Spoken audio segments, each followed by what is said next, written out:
Hello and welcome to AEF TV in association with Angelati. I'm now joined by Chris Antonopoulos, who is the Chief Executive Officer at Lekela. And Chris, nice to see you again. Thank you for taking the time. Thank you. Always good to have you in here. So just to put things into context, what would be quite good is to just carry on the story, because I've been covering this event for 4 years now. It's quite nice for me to stitch the stories together over the course of a year. I think a year is a good enough time to judge momentum and things like that. From your point of view at Lekela, Egypt, you were talking about last year, you've broken down ground there. Just give us a quick Lekela update and we'll get into other stuff. Yeah, okay, thank you very much. I'm very honored again to be with you here, Adam, and with the team. With Lekela, we made actually quite a lot of good progress over the last 12 years. We have 12 months. We have right now 1,300 megawatts in renewable power, mostly wind and solar, over the continent, which are either in operation, construction, or late development stage. 1,300 megawatts, considering that we only exist for a little longer than 2 years, I think it's quite an achievement. So the projects that we are working on are mostly in 4 countries. That's South Africa, still the key country for us, where we have 1 operational project already, 2 in construction, another 2 in very late stage development, ready to go, shovel ready. We have, you mentioned Egypt, where we have 300 megawatts in late development as well. Hopefully we can close them beginning of next year. And then we have a 160 megawatt project in Senegal, wind, which we are in the final stages now of closing it. We should close it in 1 to 2 months from now. And finally in Ghana, also very big 225 megawatt wind project, which again is ready to go. It's fully permitted. We just need a government guarantee from the government, and then we can get going. So quite a lot of progress. Movement. Yes. So now let me translate that movement into another narrative that's coming through in the interviews we've had. Yes. 2 energy ministers, we've had a utility, and we've had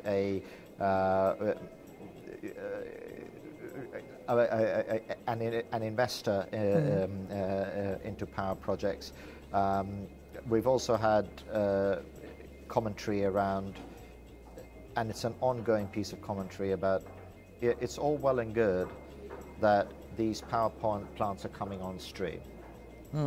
They're only useful if the power gets delivered at the end of it. Absolutely. And there are 2 narratives that are coming out, is like, how do you evacuate the power? Yes. And not physically, but in terms of the infrastructure you need, and also how do you make sure that the entire value chain stacks up? Because one of the utilities was saying to me on air, and a couple of them have said to me off air, is that, look, we're buying power at these agreed rates and tariffs, but we have to sell it at a loss. That doesn't make good business sense. It means people like you are getting a guaranteed income, but the rest of the value chain is broken. Yeah.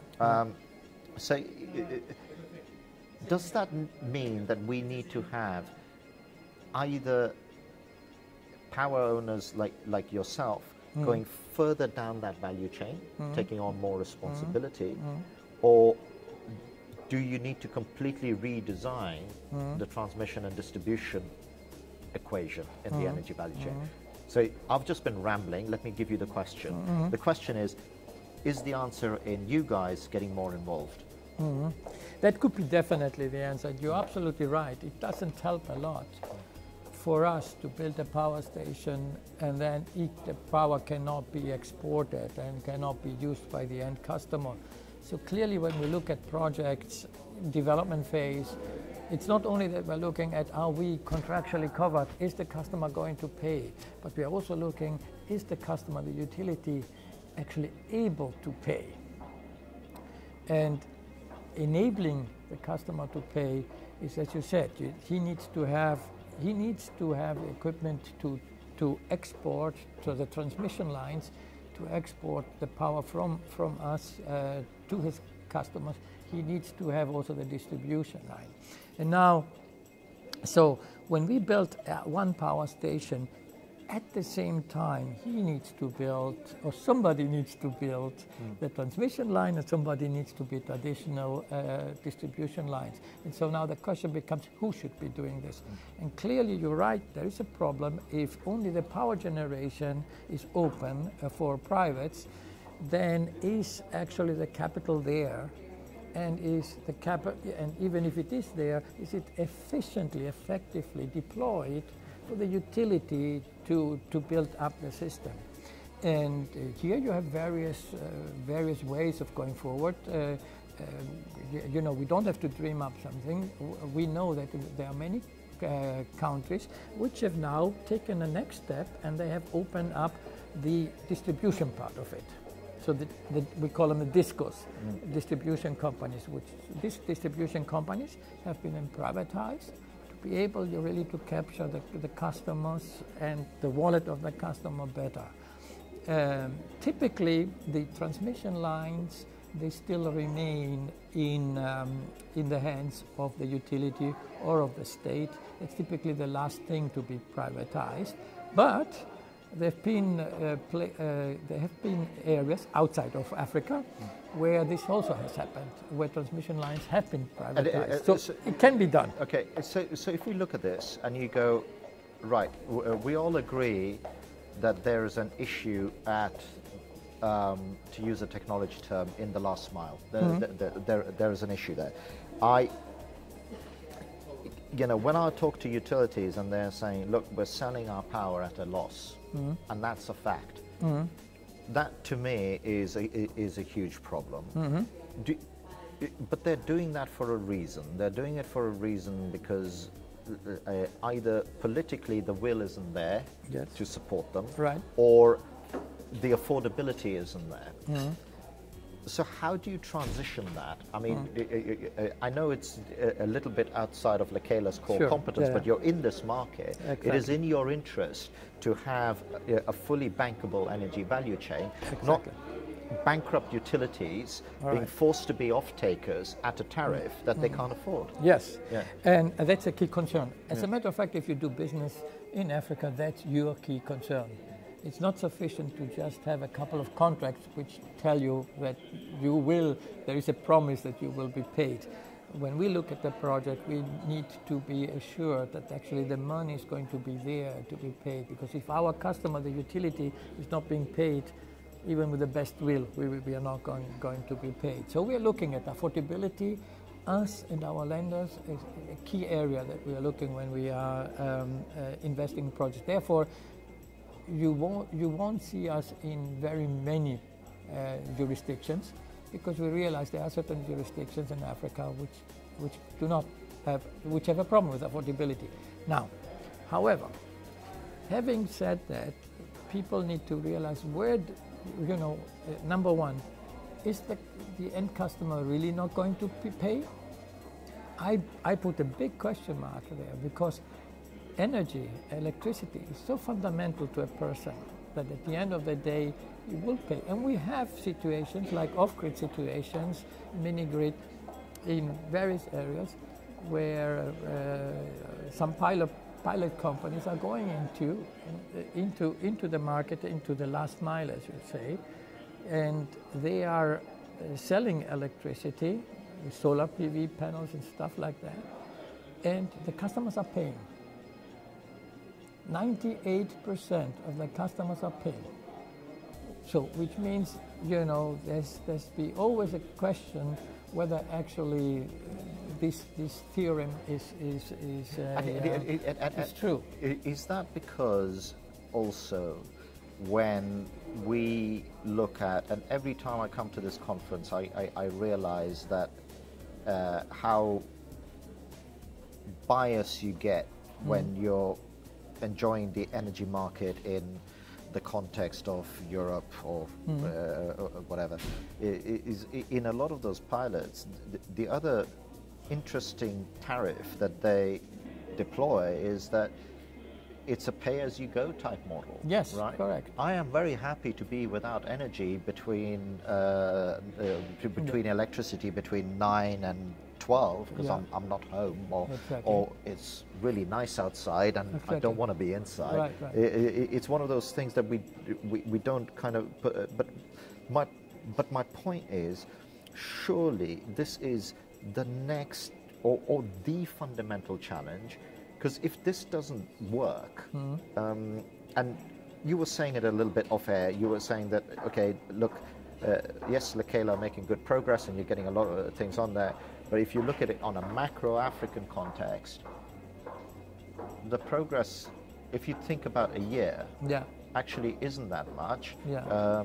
Things have stalled in Nigeria, they've stalled in a number of other countries where, even we had Raider from Access Power talking to us at the beginning of the interview. We signed, we're ready to go. Yes. But. So what's the but, and is the but linked to that last mile problem?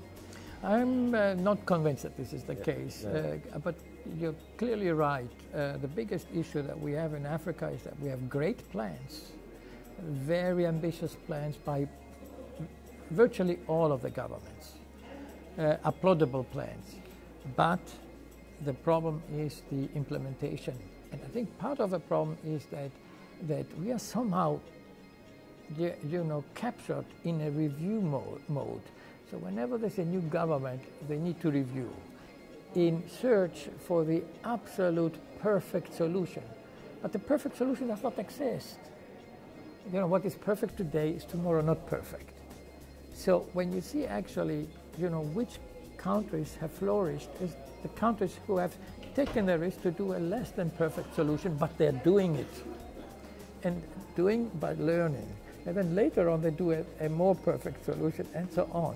But we have a situation in many governments where, here's an issue, there is an issue, and then the whole program is being stopped.